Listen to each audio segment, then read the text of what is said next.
Estimados alumnos, tengan ustedes muy buenos días.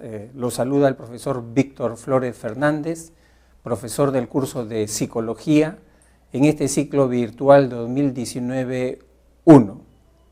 El día de hoy vamos a tratar nuestra semana número 5, que tiene que ver con el tema la búsqueda de la identidad, sección 2, que son básicamente sobre autoconocimiento y autoestima.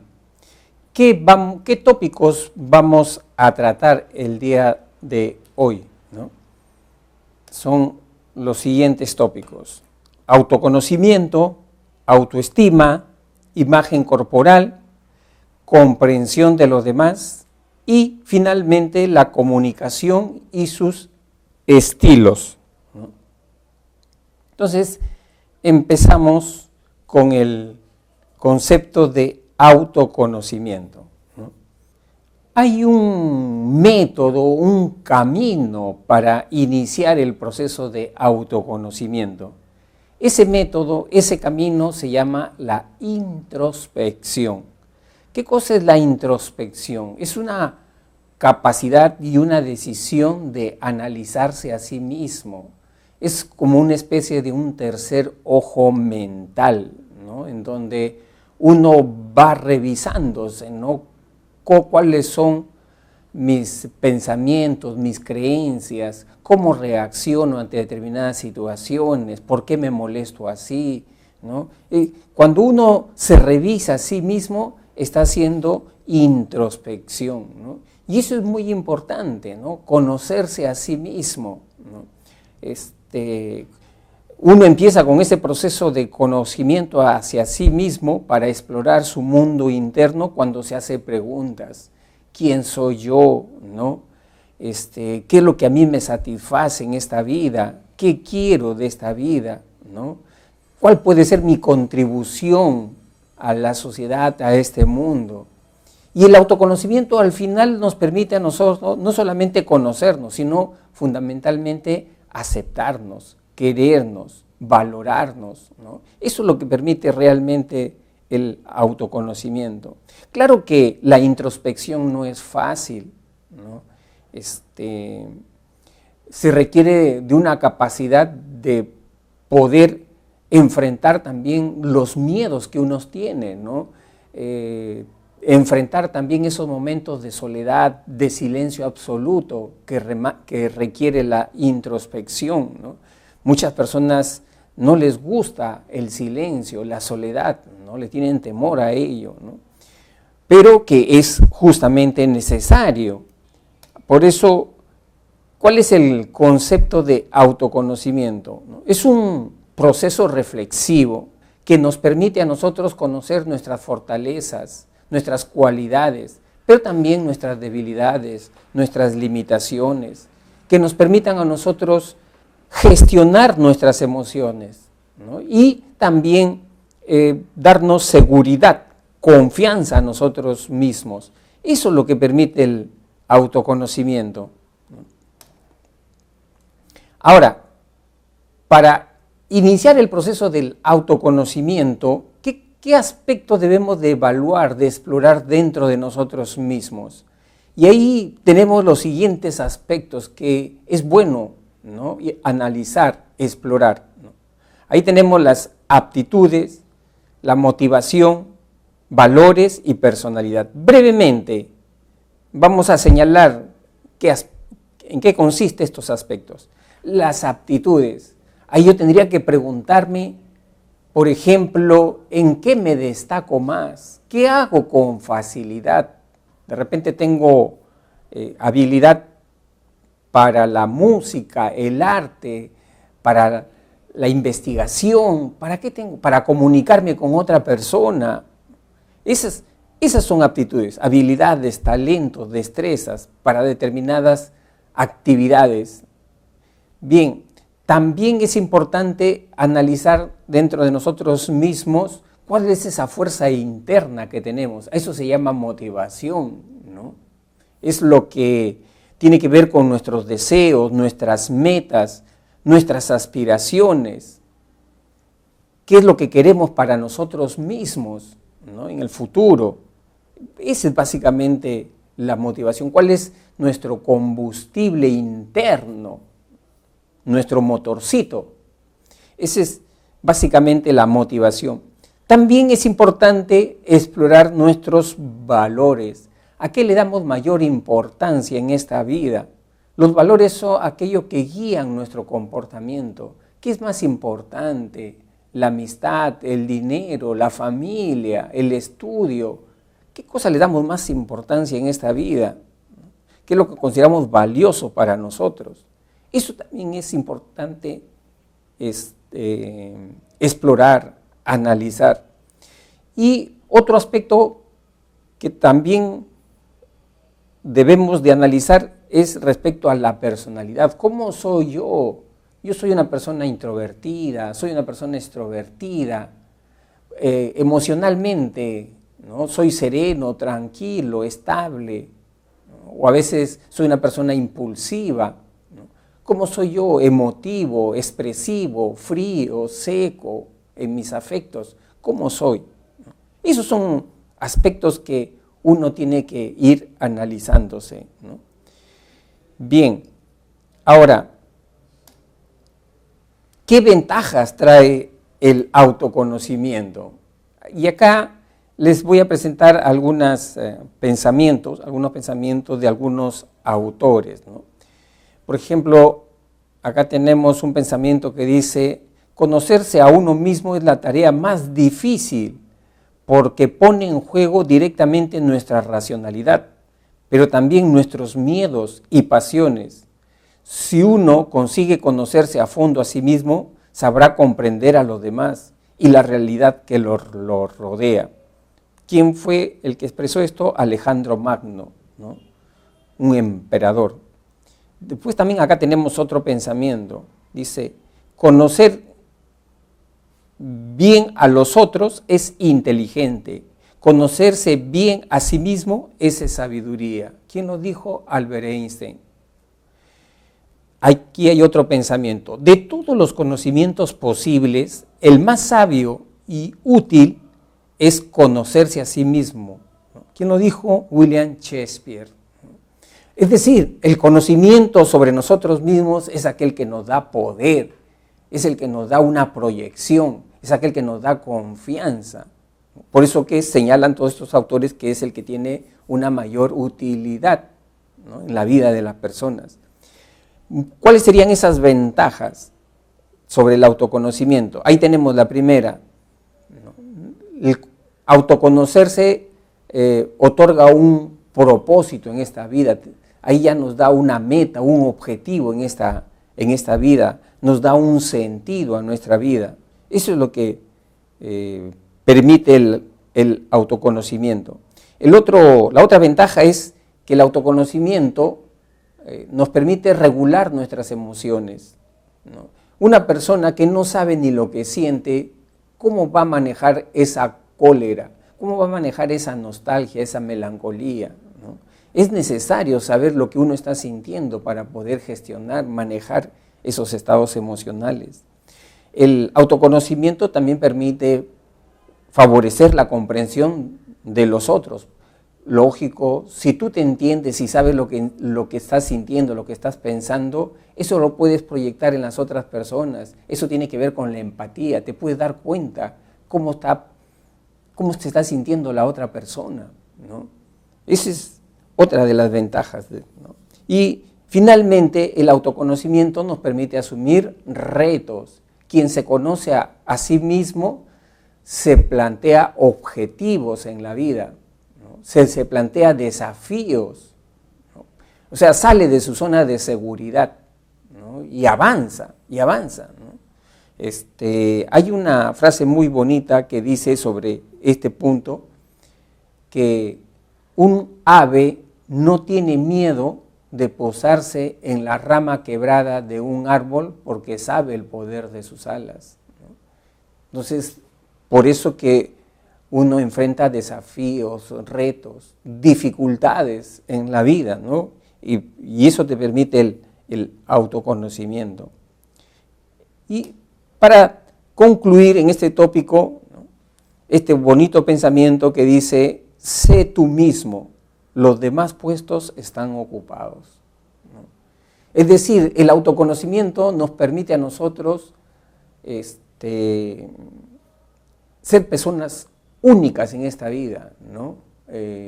Reafirmarnos nuestra individualidad, nuestra personalidad, nuestra esencia, ¿no? Y no estar copiando, no estar complaciendo a todo el mundo, ¿no?, sino ser nosotros mismos. Eso es lo que permite nuestra esencia, ¿no? Eso es lo que permite el autoconocimiento. Muy bien, allí en el autoconocimiento lo que permite también, lógicamente, es mejorar nuestra autoestima, ¿no?, darnos valor, ¿no?, a nosotros. Vamos a ver entonces qué es la autoestima, ¿no? La autoestima viene a ser la confianza que uno siente en sí, consigo mismo, viene a ser el valor que uno le da a uno mismo, ¿no? ¿Cómo te sientes contigo mismo?, ¿no? Esa es autoestima, ¿no? Aprender a valorarte, a reconocerte, ¿no? Esa es autoestima. Acá les estoy mostrando como un buen ejemplo, ¿no?, de lo que es autoestima. Siempre cuando uno entra a internet y busca bibliografía sobre autoestima, siempre sale un icono, una imagen que la están viendo ustedes allí, ¿no? Es la de un gatito que se está mirando a un espejo. ¿Y qué sale reflejado en la imagen de ese espejo? No ese gatito todo débil, ¿no?, chiquito, pequeñito, ¿no?, sino sale reflejado un león, y no cualquier león, un imponente león con semejante melena. Entonces, autoestima no es lo que tú eres, sino lo que tú crees que eres, ¿no?, el valor que tú te das a ti mismo, ¿no? Esa es autoestima. La autoestima se va formando a través de agentes, ¿no?, vehículos, correas de transmisión para la formación de la autoestima. Y allí tenemos como un buen referente, lógicamente, ¿quiénes? Nuestros padres. Nuestros padres es un buen referente para la formación de nuestra autoestima, ¿no? Si nuestros padres nos han tratado con respeto, con cariño, que nos han reconocido, ¿no? Otro referente en la formación de la autoestima son el entorno, ¿no? Nuestros amigos, la familia también influye bastante en la autoestima. Y el tercer referente, y que creo que es el más importante de todos ellos, es la autoobservación, la introspección, ¿no? Evidentemente, estimados alumnos, cuando ya la persona llega a los 17, 18 años, uno ya no espera, ¿no?, escuchar comentarios, ¿no?, de los otros en términos positivos que se refieran a nosotros mismos, ¿no? Eso de repente cuando uno es niño, ¿no? Pero cuando uno ya es adulto, 17, 18 años, ya uno mismo tiene que aprender a valorarse, a quererse, a respetarse, ¿no? Y para eso nada mejor que la autoobservación, nada mejor que hacer introspección.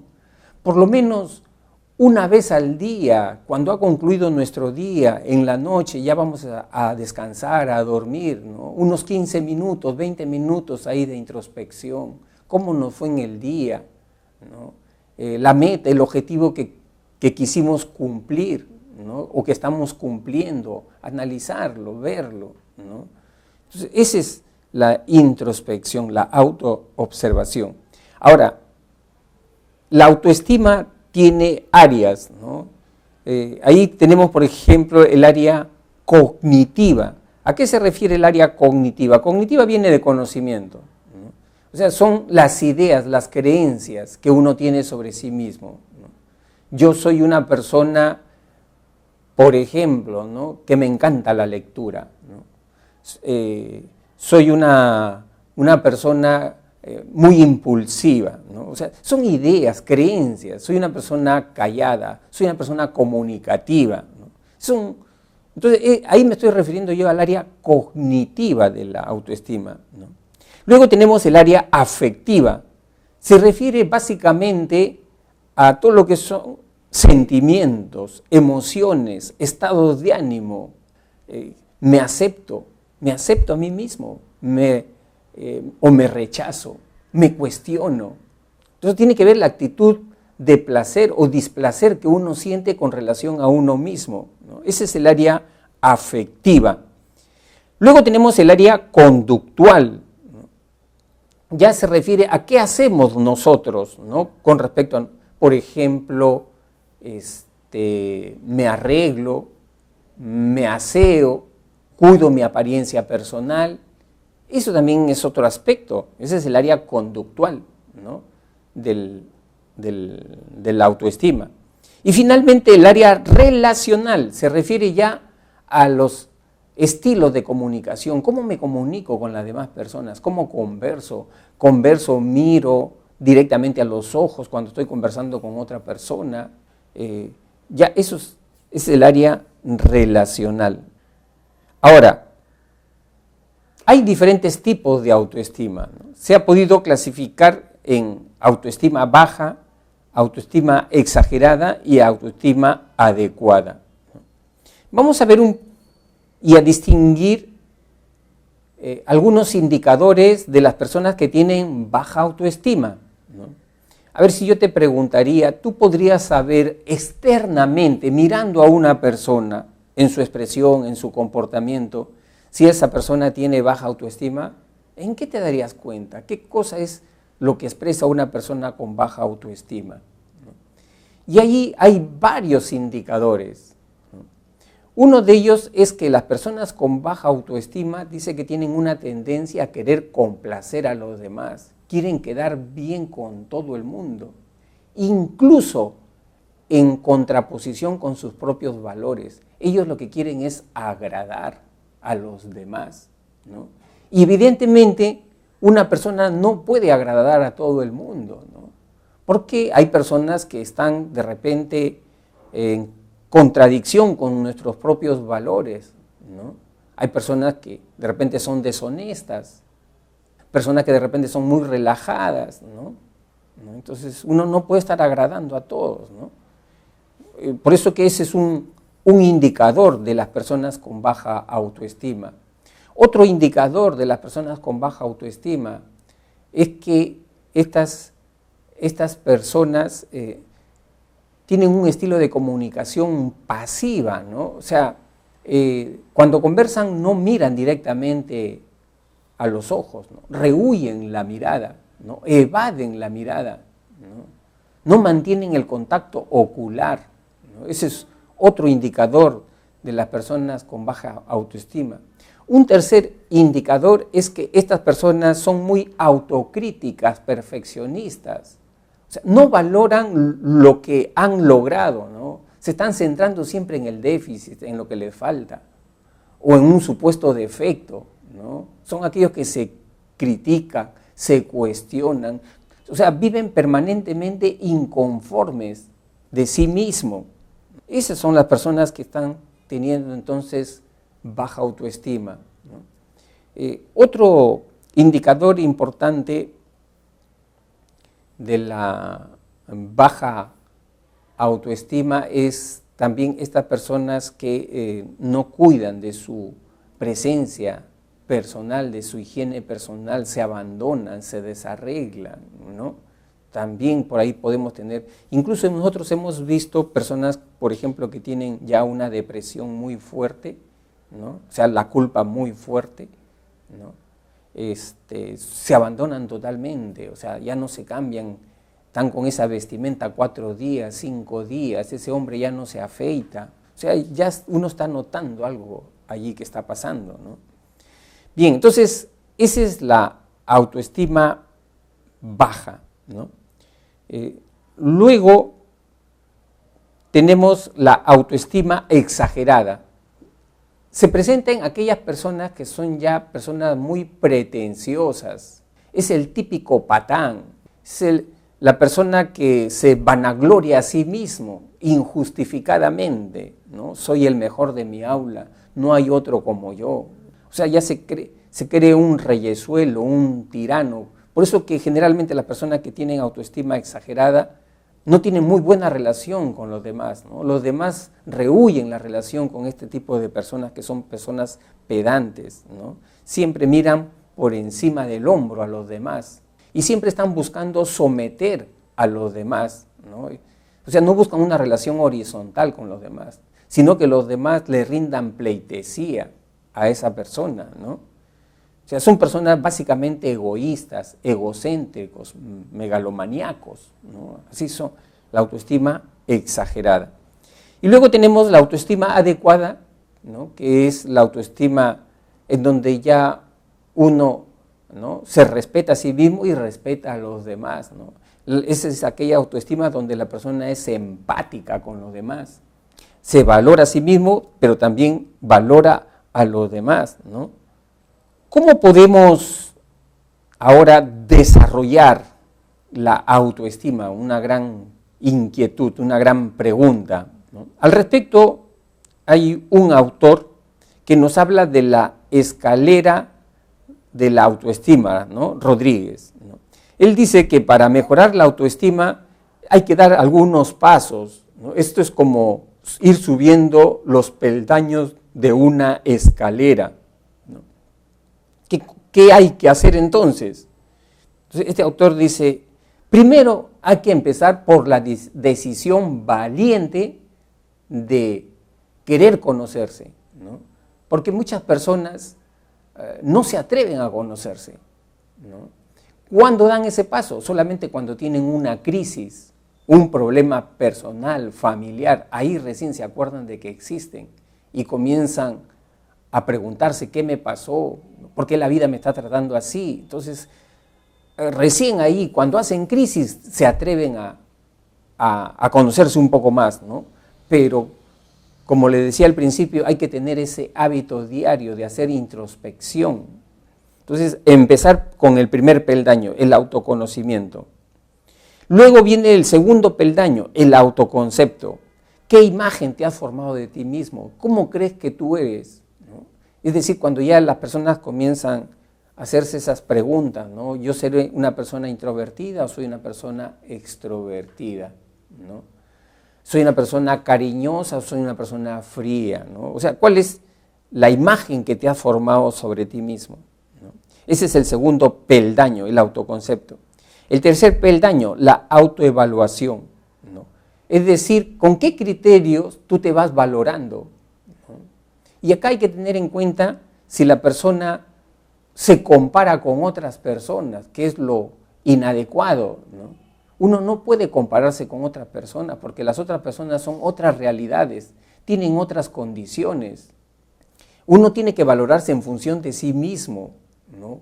¿Cómo empezaste? ¿Cómo estás avanzando? ¿Cómo estás ahora? ¿No? Uno mismo tiene que ser su punto de referencia, ¿no? A eso le llamamos entonces autoevaluación. El cuarto peldaño es la autoaceptación, ¿no? ¿Te quieres? ¿Te aceptas? ¿Sientes placer por ti mismo? ¿Te rechazas? ¿Te cuestionas? ¿No? Eso es bien importante también en el desarrollo de la autoestima. Por eso se señala que las personas debemos desarrollar lo que se llama el amor incondicional a nosotros mismos. ¿Eso qué significa? Querernos por encima de cualquier condición. Porque muchas personas desarrollan lo que se llama el amor condicional. ¿En qué consiste? Esa persona dice, yo me quiero, pero me quiero ¿por qué? Porque tengo bastantes amigos, soy popular. Por eso me quiero, porque soy popular. O como otras personas que, ¿qué cosa dicen? ¿No? Yo me quiero porque soy un buen alumno, tengo buenas notas, tengo un rendimiento destacado, por eso me quiero, ¿no? ¿Cómo se llama eso? Amor condicional. Y son chips que hemos aprendido desde pequeñitos, ¿no? O sea, hemos aprendido a valorarnos solamente por alguna condición, ¿no? Y generalmente, ¿qué pasa en esas personas que se valoran de esa manera, ¿no? Que se aceptan de esa manera? En algún momento de nuestra vida, esos soportes externos fallan, un amigo te traiciona, tienes una mala racha que sacas malas notas y entonces empieza automáticamente la desvalorización de la persona. porque te has apoyado en un soporte externo. Por eso que las personas deberíamos de desarrollar lo que es el amor incondicional a nosotros mismos, querernos por encima de cualquier condición, ¿no? Te doy otro ejemplo de aquellas personas que no se aceptan, ¿no? ¿Qué pensarías tú de esta persona? Mira, ¿cómo piensa esta persona? Llega a una casa, entra a la sala de esa casa y porque no le gustan de repente cómo están forrados los muebles de la sala de la casa, esa persona dice, ya, toda la casa es horrible, toda la casa es fea, no me gusta la casa, ¿no? Así piensan las personas con baja autoestima y que se tienen amor incondicional, ¿no? Es decir, por un detalle, por una conducta, por una actitud, se cuestionan, se critican. Entonces, eso tiene que ver con la autoaceptación. Luego, el siguiente peldaño es el autorrespeto. El autorrespeto, ¿qué significa? Es lo que se conoce con el nombre del amor propio, sentir amor propio, dignidad por ti mismo. No permitir que otra persona te humille, te ofenda, ¿no? Ese es amor propio, autorrespeto, ¿no? No hacer que las demás personas sientan lástima por uno, por lo que le está pasando, ¿no? A eso llamamos nosotros autorrespeto, tener dignidad personal, ¿no? Darse su lugar, darse su espacio, siempre, ¿no? Y finalmente ya el último escalón, ¿no? Ya viene a ser la autoestima, ¿no? Que ya es cuando las personas tienen todos estos aspectos, ¿no?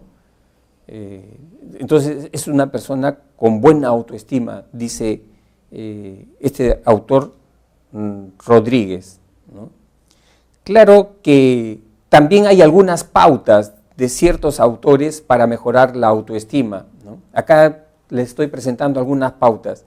Una de ellas, cuando una persona va con baja autoestima a un psicólogo, el psicólogo primero empieza por cuestiones más sencillas, ¿no? Mejora tu aspecto físico, mejora, arréglate un poquito. De repente la persona es una persona joven y se viste de manera muy conservadora, de repente no se arregla. Mejorar un poco la autoestima. ¿Qué cosa es la baja autoestima? La baja autoestima es no prestarte atención, no te prestas atención a ti mismo. Entonces, ¿cómo vamos a mejorar la autoestima? Prestándote atención y empieza con esas cosas pequeñas. Mejorar su aspecto físico. Otro aspecto que también ayuda es desarrolla una habilidad social. Eso es muy importante, nos permite conectarnos con las personas.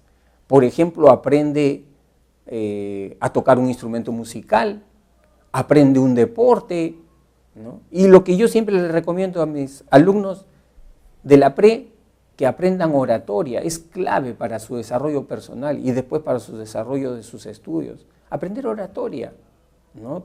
Aprender a desenvolverte en público, una habilidad social. Eso. Luego también asume retos, plantéate objetivos de mediana dificultad que a ti te permitan exigirte, ¿no? Otra pauta importante, practicar el amor incondicional a uno mismo, ya eso creo que lo hemos hablado, lo hemos desarrollado, ¿no? O sea, quererte por encima de cualquier condición, ¿no? Y otra pauta, recompénsate más a menudo, no esperes lograr logros importantes en tu vida para de repente, no sé, me merezco de repente darme un paseo con mis amigos, me merezco de repente darme, no sé, ir a conversar, ¿no? Un ratito, ¿no? O sea, recompensarte siempre, ¿no? Y otro aspecto que también ayuda es siempre, aunque pueda parecer un poco jocoso para algunos, pero también ayuda siempre mirarse frente a un espejo, ¿no? Y detrás de ese rostro, ¿qué hay en esa persona? Mírate profundamente a los ojos, ¿no? Y vas a descubrir en ti que hay una persona llena de cualidades, llena de potencialidades, llena de sueños, ¿no? Aprende a mirarte a ti directamente. Eso también ayuda con la autoestima. Y al respecto, yo te recomiendo que veas un video muy bonito, que te va a gustar. acá lo estoy presentando. Ese video que dura 5 minutos, que permite mejorar la autoestima y te enseña un caso concreto, el video se llama Ángel A. Ponle así, te vas a internet, Ángel A, autoestima, ¿no? Y ahí vas a entender, ¿no? La importancia que tiene de mirarse a sí mismo, ¿no? Muy bien, seguimos entonces. Luego tenemos el tópico sobre imagen corporal, ¿no? Nuestro tercer tópico. ¿Qué es la imagen corporal? Es la forma de cómo las personas se perciben a sí mismos, cómo se imaginan a sí mismos, cómo sienten, cómo actúan a sí mismos, pero en relación a su propio cuerpo. Es decir, se sienten a gusto con su cuerpo, ¿no?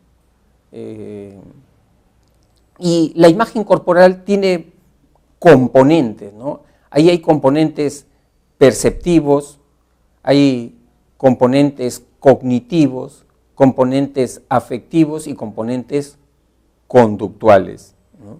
Entonces, vamos a ver, por ejemplo, la importancia que tiene el manejo, ¿no?, del lenguaje corporal, ¿no?, de cómo utilizas tu cuerpo en la comunicación. Y allí a veces se cometen algunos errores en cuanto al manejo corporal, ¿no? Uno de ellos, ya lo estamos viendo acá, cuando la persona evita el contacto visual, ¿no?, rehúye la mirada, ¿no? Eso es un gran error. ¿Por qué es un gran error? Porque allí la persona está en una gran desventaja, ¿no? A través de los ojos, de la mirada, tú puedes ir intuyendo, infiriendo, ¿no?, qué cosa está sintiendo esa persona. Y si no lo miras a los ojos, en realidad no sabes cómo está esa persona, ¿no? Y eso hace que se forme una barrera ahí, ¿no? Otro error común es encorvar la postura, ¿no? Es decir, la cabeza cabizbaja, ¿no? Otro error también de la imagen corporal, del lenguaje corporal, es cuando saludas, dar la mano, pero de manera muy tenue, muy suave, como que solamente se establece un roce nada más con la otra mano, ¿no? Lo otro también no es tan bueno, ¿no? El apretón fuerte, ¿no?, que ya crujen a los huesos, ¿no? Mirar para abajo, ya hemos dicho, luego echarse para atrás, una actitud desafiante, ¿no?, una actitud desafiante, echarse para atrás también. Luego estar con algunos tics nerviosos, ¿no?, tamboreando la carpeta, agarrándose las manos, ¿no?, o sea, la excesiva inquietud. El otro error es la invasión del espacio íntimo. Siempre tiene que haber un espacio de acuerdo a cómo tú tienes la relación con esa persona, ¿no? Guardar esa distancia. El otro, mirar el reloj y finalmente fruncir el ceño. Ahora, en la relación que nosotros tenemos con nuestro propio cuerpo, ¿no?, ahí se presentan algunos trastornos, ¿no?, de la imagen corporal, ¿no? ¿Cuáles son esos trastornos? Ahí tenemos el trastorno dismórfico corporal, la vigorexia y los trastornos de alimentación. Entonces, vemos primero el trastorno dismórfico corporal, ¿no? Acá vamos a ver que en el trastorno dismórfico dice que la persona tiene un delirio o una idea sobrevalorada relacionada a la imagen corporal, ¿no? ¿En qué consiste? A veces las personas se obsesionan pensando de que tienen una parte de su cuerpo, la parte más fea, más horrible, ¿no?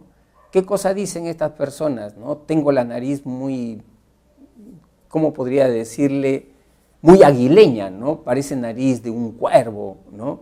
Y se obsesionan con eso, ¿no? O si no, ¿qué cosa dicen algunas personas? Me veo de repente, ¿no?, con los hombros muy anchos, dice esa chica, ¿no? Tengo los hombros muy anchos, ¿no? O sea, se obsesionan con una parte de su cuerpo, ¿no? la parte más fea, dicen que es de su cuerpo, ¿no? A eso nosotros llamamos el trastorno dismórfico corporal, ¿no?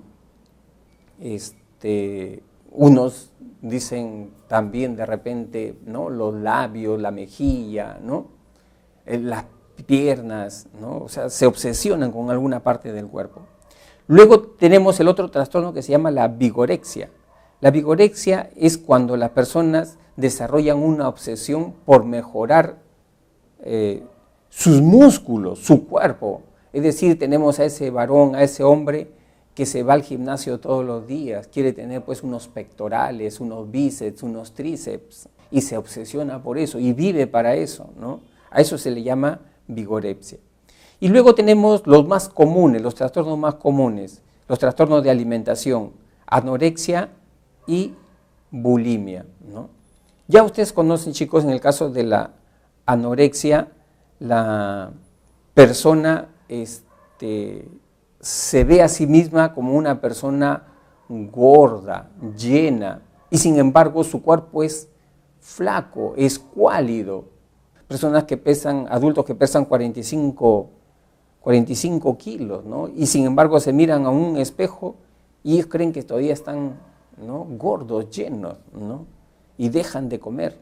Ese es un trastorno también, la anorexia, que puede llevar también a la muerte en algunos casos, ¿no?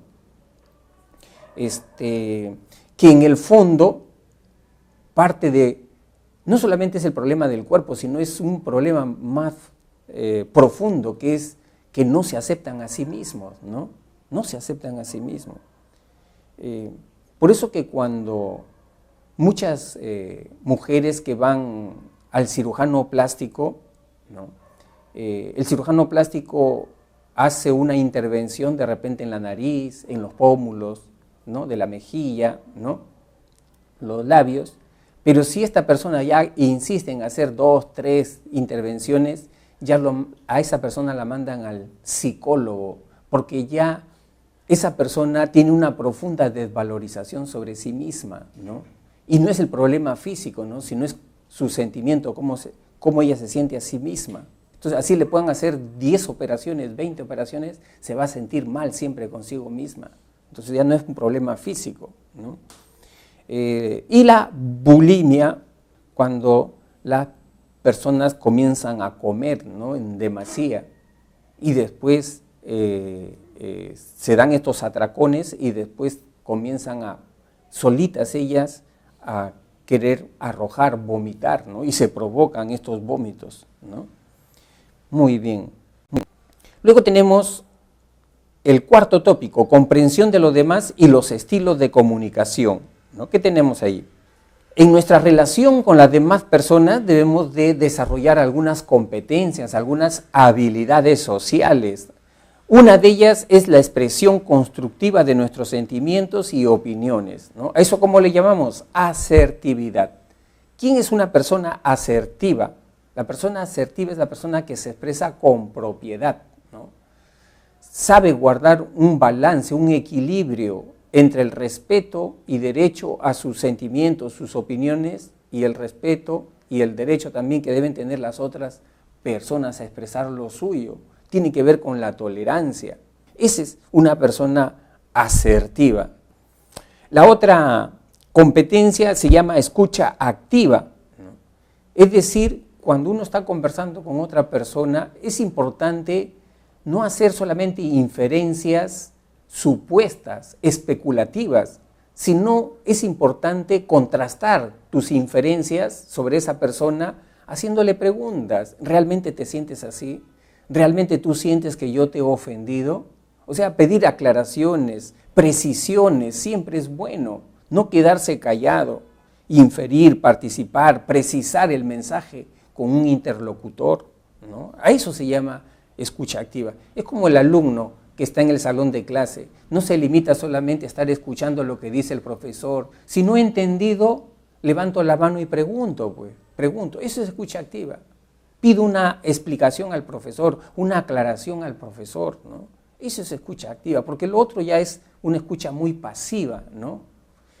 Y otra competencia importante que también tenemos que desarrollar es la famosa empatía, ¿no? ¿Qué cosa es la empatía? Es esa capacidad de ponerse en el lugar de la otra persona, de sintonizar con los sentimientos de la otra persona. Eso también se va desarrollando y se debe desarrollar, ¿no? Comprender incluso el punto de vista de la otra persona, que puede ser incluso contrario a lo que uno tiene. Tratar de entenderlo, ¿no? No cerrarse, ¿no? Es decir, ¿quiénes son los que no tendrían empatía? Las personas que son fanáticas, irracionales, tienen nada de empatía. Luego tenemos la comunicación, ¿no? La comunicación, como ustedes saben, pues, estimados alumnos, es un proceso de intercambio de ideas, de información, de mensajes, ¿no? En donde las personas asumen un rol, a veces de emisor o a veces de receptor, ¿no? Y en la comunicación, ¿no?, es importante destacar que hay dos tipos de comunicación. Hay una comunicación verbal y una comunicación no verbal. La comunicación verbal es cuando las personas se emplean palabras, o sea, hacen uso de los signos lingüísticos, lo que estoy haciendo yo, ¿no? Pero también la comunicación tiene que ver con el lenguaje no verbal, ¿no? Y ese lenguaje no verbal incluso es el aspecto más importante en la comunicación, ¿no? El lenguaje no verbal tiene que ver con posturas, gestos, miradas, tono de voz, el tono de voz, ¿no? Es parte de la comunicación no verbal. Incluso las personas, cuando se comunican, no se fijan tanto en el mensaje verbal, sino más se fijan en el lenguaje no verbal, ¿no? Es decir, ¿cómo me está diciendo?, ¿no? ¿Qué tono está empleando? Su mirada es una mirada cálida, una mirada penetrante, una mirada fría. ¿Cómo es su mirada?, ¿no? En eso nos fijamos. Por eso dice que el 70% de toda comunicación entre los seres humanos es la comunicación no verbal, ¿no? Muy bien, ahora, a la comunicación se le ha clasificado en los siguientes estilos, ¿no? Hay 4 estilos de comunicación. Vamos a ver en qué consiste. El primero, tenemos el estilo pasivo, ¿no? ¿Quiénes son los que utilizan este estilo? Son aquellas personas que tienen baja autoestima, ¿no? Son aquellas personas que le dicen sí a todo. O sea, no les gusta plantear sus puntos de vista, sus opiniones. Se quedan callados siempre, ¿no? ¿Qué cosa dicen ellos? Lo que diga la mayoría, yo acato. Y cuando están conversando, no mantienen el contacto ocular, siempre evaden, ¿no? Ese es el estilo pasivo, ¿no? Generalmente, en los colegios hemos visto que las personas o los alumnos que son víctimas de bullying son las personas que utilizan el estilo pasivo. Les hacen bromas pesadas, se burlan, y esta persona se queda callada, se queda en silencio, o incluso a veces manda de repente mensajes contradictorios, se siente incómodo, pero se sonríe de manera forzada, y eso de repente estimula que los otros lo sigan más acosando. Ese es el estilo del estilo pasivo, pero evidentemente no hay que abusar de este estilo, porque el estilo pasivo tiene un límite. Si hay una persona que viene molestando, hostilizando, burlándose de una persona de estilo pasivo, llega un momento en que la persona de estilo pasivo explota, ¿no? Explota y responde como un energúmeno y lanza lo primero que tiene en la mano, ¿no? Entonces, o sea, el estilo pasivo deja que las cosas se vayan sumando, ¿no? Los disgustos, las bromas, ¿no? Y después explota. Esa es la forma del estilo pasivo, ¿no? Luego tenemos el estilo agresivo.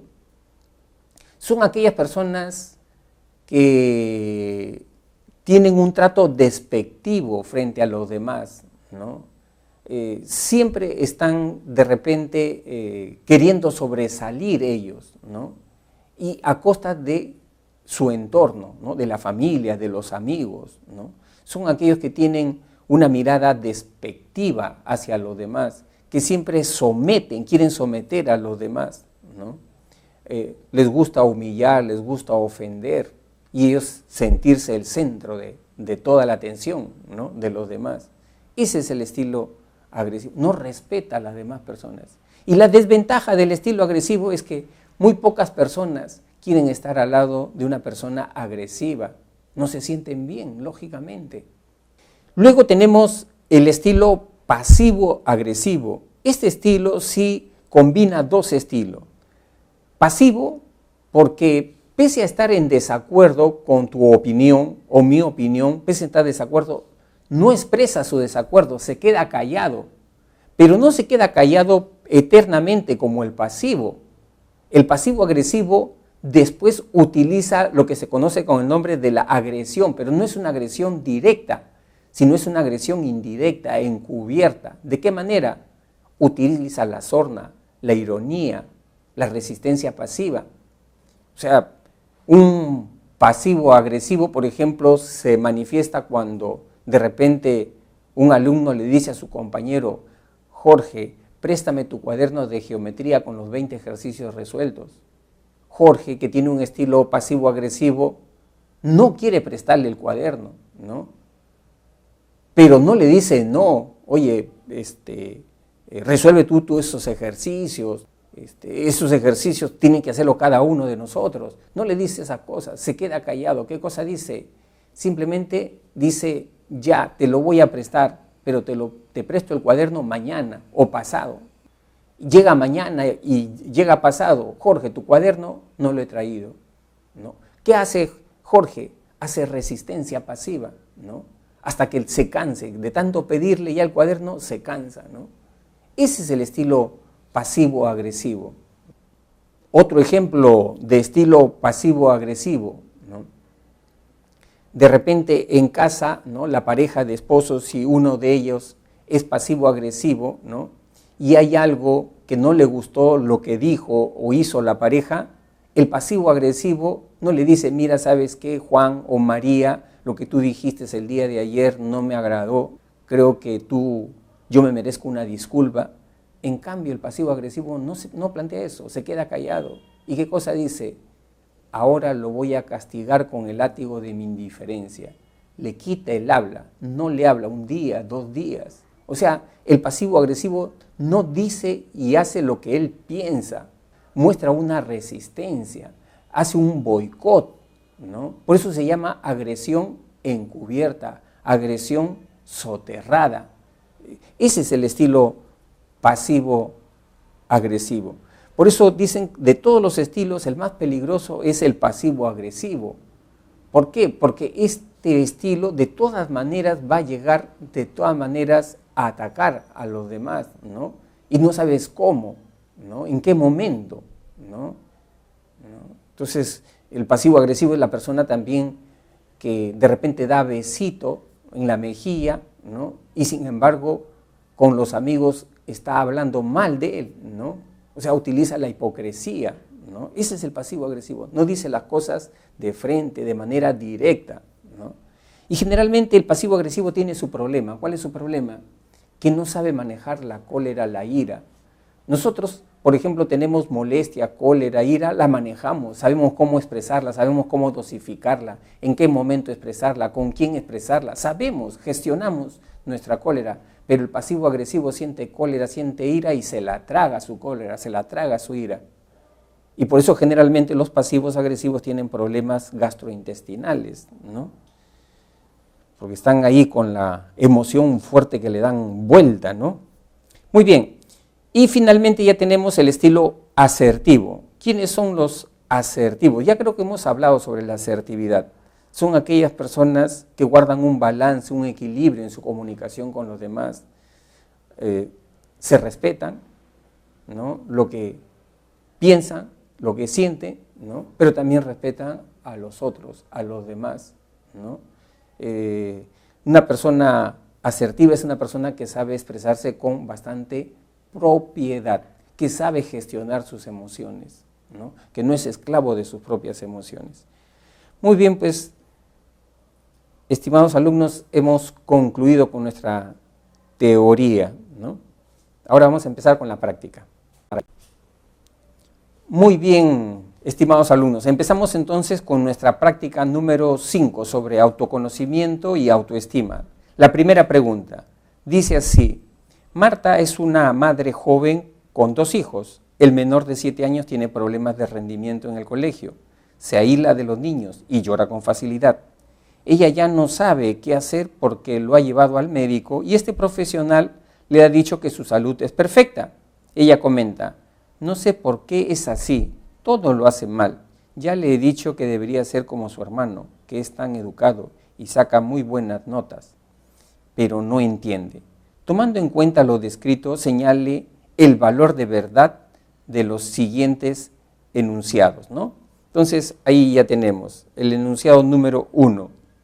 La autoestima afecta el rendimiento cognitivo, afectivo y social. ¿Qué consideran ustedes, alumnos? ¿Si afecta o no afecta? Lógico, si afecta, ¿no? Afecta, ¿no? O sea, la persona con baja autoestima ya no se exige, ¿no? No se exige, ¿no? Ya se siente derrotado. Enunciado 2. ¿Es probable que la familia sea permisiva con él por ser el menor? No, esto no es correcto, ¿no? Esto es falso. Enunciado 3. ¿Los comentarios y juicios de la madre dañan la autoestima del niño? Eso es evidente. O sea, un gran referente que tienen los niños son sus padres, y sus padres tienen un pésimo concepto del niño, el niño también lo asume, ¿no? Entonces es verdadero el enunciado 3. Y enunciado 4 dice: debe tener una lesión en el área prefrontal del hemisferio izquierdo. No tiene nada que ver esto, ¿no? Es un distractor que están colocando. Entonces, la respuesta correcta ahí es la B, 1B. Vamos a marcarlo acá. Pregunta número 2. Pablo es un adolescente que cursa el último año de secundaria.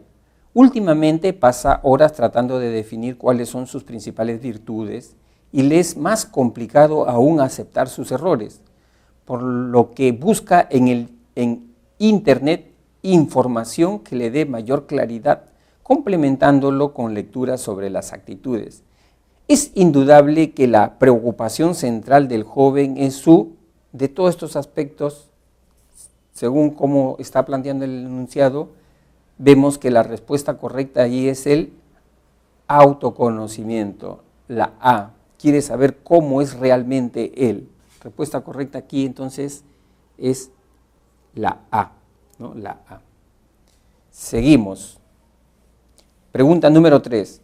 Renato es un adulto joven de 35 años, muy eficiente en su trabajo. Por ello, él se siente perfecto y esto le acarrea bastantes problemas de relación con sus compañeros de trabajo y amigos en general.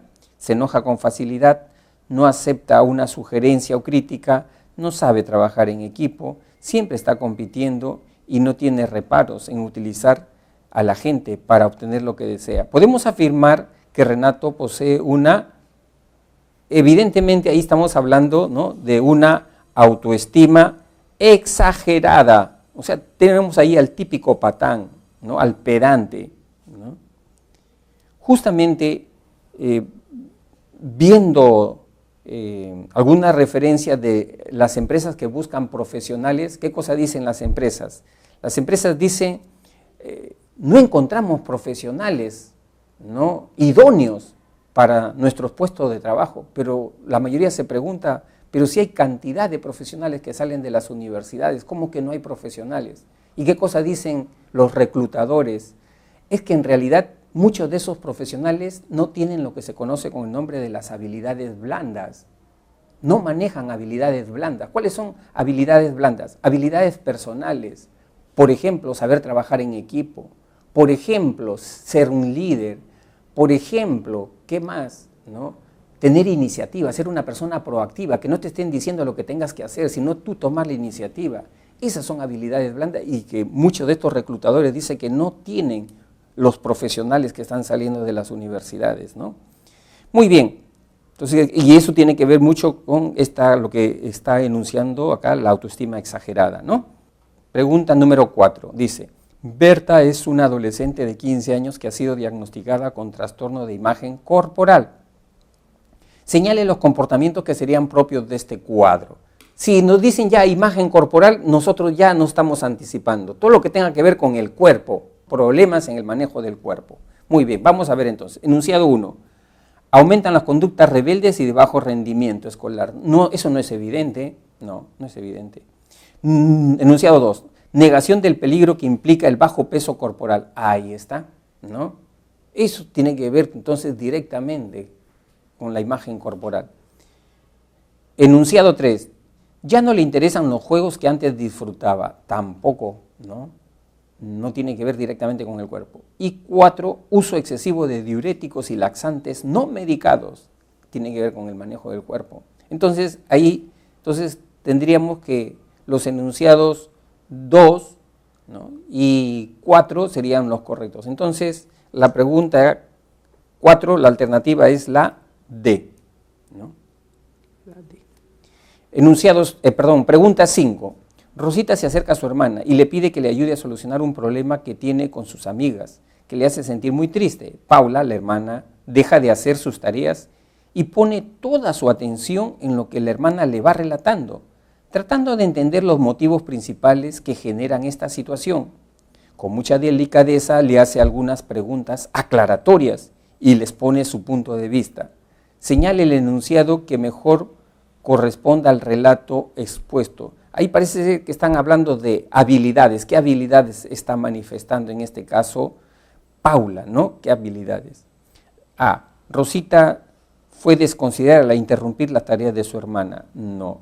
B. Esta situación es un ejemplo de comunicación pasivo-agresiva. No hay ninguna evidencia ahí de que sea pasivo-agresiva. C. El caso presenta un gran ejemplo de autoevaluación de conducta. Tampoco. D. Rosita se encuentra muy dañada en su autoestima. No podemos inferir eso, ¿no? Y la alternativa E. El caso expuesto es un ejemplo de escucha activa. Eso es lo que está graficando entonces el enunciado, ¿no? Cuando las personas es receptiva y a la vez pide aclaraciones, precisiones, ¿no?, para ver si le está entendiendo bien. Entonces, la respuesta correcta es la E. Pregunta número 6. Identifique la validez o falsedad de las siguientes afirmaciones con respecto a la autoestima baja, solamente la autoestima baja. Enunciado 1. Puede derivar en estados depresivos perjudiciales para un individuo. Verdadero, sí, puede llevar. Enunciado 2. La expresión de sentimiento de culpabilidad es característico en ella, ¿no? También se puede presentar, ¿no?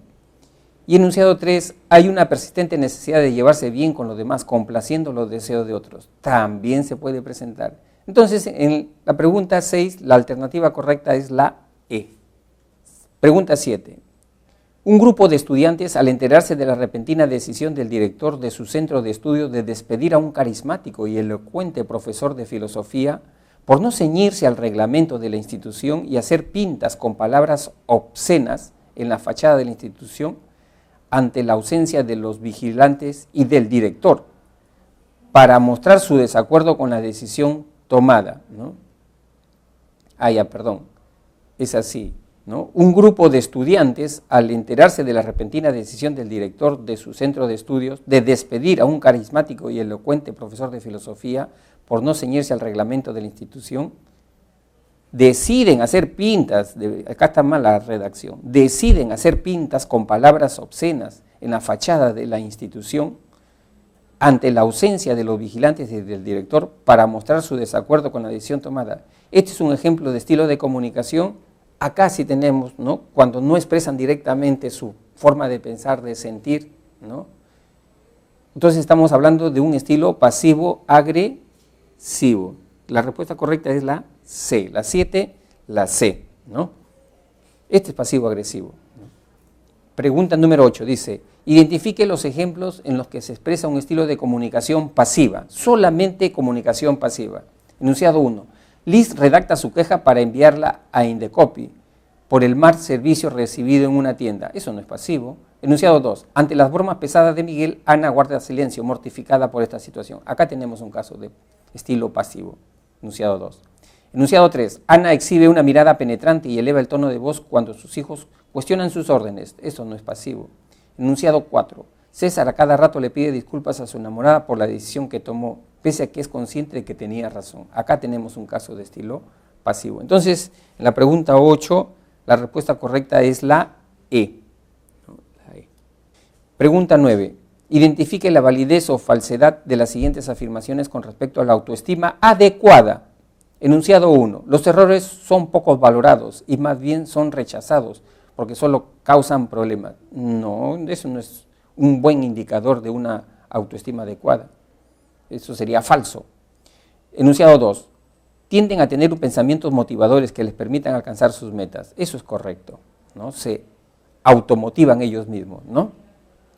Enunciado 3. Las situaciones difíciles no constituyen una oportunidad de aprendizaje, son un obstáculo, dice, ¿no? Eso es falso, ¿no?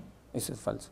Entonces, la respuesta correcta en la pregunta 9 es la E, ¿no? La E. Pregunta número 10 dice, identifique en las siguientes afirmaciones los ejemplos que exhiben baja autoestima en el área cognitiva. Miren, baja autoestima, pero precisando, solamente en el área cognitiva, o sea, en el área de las ideas, de los pensamientos, de las creencias. Enunciado 1, San cierra los ojos para no ver el rostro enojado de Luz, ¿no?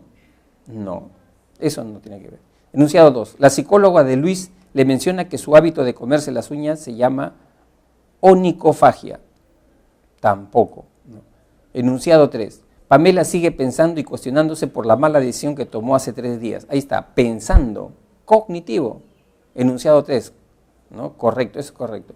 Enunciado 4, las creencias en un futuro penoso y poco favorable son una constante en los pacientes con depresión. Ahí está, creencias, cognitivo, ¿no? Entonces, en la 10, la respuesta correcta es la A, ¿no? La 3 y la 4. Muy bien, pues, estimados alumnos, hemos concluido con nuestra teoría y prácticas número 5 sobre autoconocimiento y autoestima. Los invito entonces a seguir desarrollando, ¿no?, las prácticas, ¿no?, sobre estos conceptos, ¿no? Siempre es bueno estar revisando nuevamente las prácticas una y otra vez, ¿no? Muy bien, hasta la próxima clase entonces, nos vemos.